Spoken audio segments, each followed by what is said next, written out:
ಕಟ್ಟಡ ಕಾರ್ಮಿಕರ ಮಕ್ಕಳ ವಿವಾಹಕ್ಕೆ ದೊರಕಬೇಕಾಗಿರ್ತಕ್ಕಂಥ ಅನುದಾನದ ಬಗ್ಗೆ ನಾನು ಮಾನ್ಯ ಸಚಿವರನ್ನು ಕೇಳಿದ್ದೆ.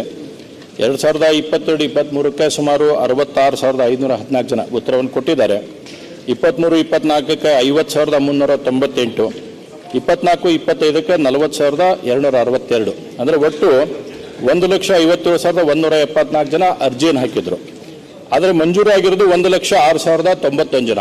ಅಂದರೆ ಇದರಲ್ಲಿ ಬಹಳಷ್ಟು ಅರ್ಜಿಗಳು ರಿಜೆಕ್ಟ್ ಆಗ್ತಾ ಇದ್ದಾವೆ. ಯಾವ ಕಾರಣಕ್ಕಾಗಿ ರಿಜೆಕ್ಟ್, ಯಾಕಂದ್ರೆ ಇಲ್ಲಿ ಇರೋರೆಲ್ಲರೂ ಕೂಡ ಬಡವರು ಹಾಕಿರ್ತಾರೆ ಇದಕ್ಕೆ ಅರ್ಜಿನ. ಯಾವ ಕಾರಣಕ್ಕಾಗಿ ರಿಜೆಕ್ಟ್ ಆಗಿದ್ದಾವೆ ಅನ್ನೋಂಥದ್ದನ್ನ ಇವರಿಗೂ ಕೂಡ ಇವರಿಗೆ ಜಮಾ ಆಗಿಲ್ಲ. ಅಂದ್ರೆ ಸರ್ಕಾರ ಆರ್ಥಿಕ ಮುಗ್ಗಟ್ಲಿಂದ ಏನಾದರೂ ಬಳಲ್ತಾ ಇದೆಯಾ, ಇವರಿಗೆ ಜಮಾ ಮಾಡಕ್ಕೆ ಯಾವ ರೀತಿಯಾಗಿ ಅಂತಿರ್ತಕ್ಕಂಥ ಸಮಸ್ಯೆಯನ್ನ ಸರ್ಕಾರ ಎದುರಿಸಿದೆ ಅನ್ನತಕ್ಕಂಥದ್ದನ್ನ ಮಾನ್ಯ ಸಚಿವರಲ್ಲಿ ಕೇಳಬಯಸ್ತೀನಿ.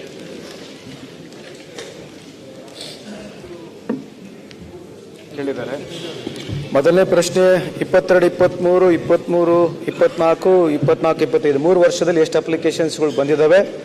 ಅಪ್ಲಿಕೇಶನ್ಸ್ 1,57,174 ಅಪ್ಲಿಕೇಶನ್ಗಳಲ್ಲಿ 1,691 ಅಪ್ಲಿಕೇಶನ್, 1,06,091 ಅಪ್ಲಿಕೇಶನ್ಗಳನ್ನ ನಾವು ಮಂಜೂರಾತಿ ಮಾಡಿ ಕೊಟ್ಟಿದ್ದೇವೆ.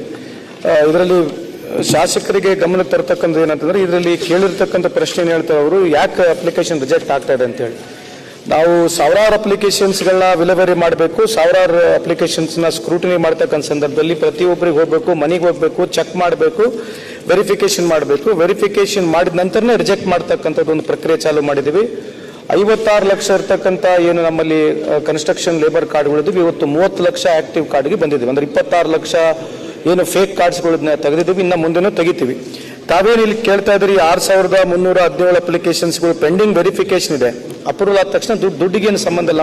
ಕನ್ಸ್ಟ್ರಕ್ಷನ್ ಬೋರ್ಡ್ನಲ್ಲಿ ದುಡ್ಡಿದೆ, ದುಡ್ಡು ಖಂಡಿತವಾಗಿ ಅವ್ರನ್ನ ತಲುಪಿಸ್ತೀವಿ, ಅವ್ರು DBT ಮುಖಾಂತರ ಕೊಡ್ತೀವಿ. ಆಮೇಲೆ ಮೂರನೇ ಪ್ರಶ್ನೆ ತಾವು ಕೇಳಿರ್ತಕ್ಕಂಥದ್ದು, ತಮ್ಮ ಅಸೆಂಬ್ಲಿ ಸೆಗ್ಮೆಂಟ್ನಲ್ಲಿ 23, 24, 24, 25ನಲ್ಲಿ ನಮಗೆ ಒಟ್ಟಾರೆ ಬಂದಿರತಕ್ಕಂಥದ್ದು 1,081 ಅಪ್ಲಿಕೇಶನ್ ಬಂದಿದೆ ತಮ್ಮ ಅಸೆಂಬ್ಲಿ ಸೆಗ್ಮೆಂಟ್ನಲ್ಲಿ. ಅದರಲ್ಲಿ 652 ಅಪ್ಲಿಕೇಶನ್ಗಳಿಗೆ ದುಡ್ಡು ಕೊಟ್ಟಾಗಿದೆ.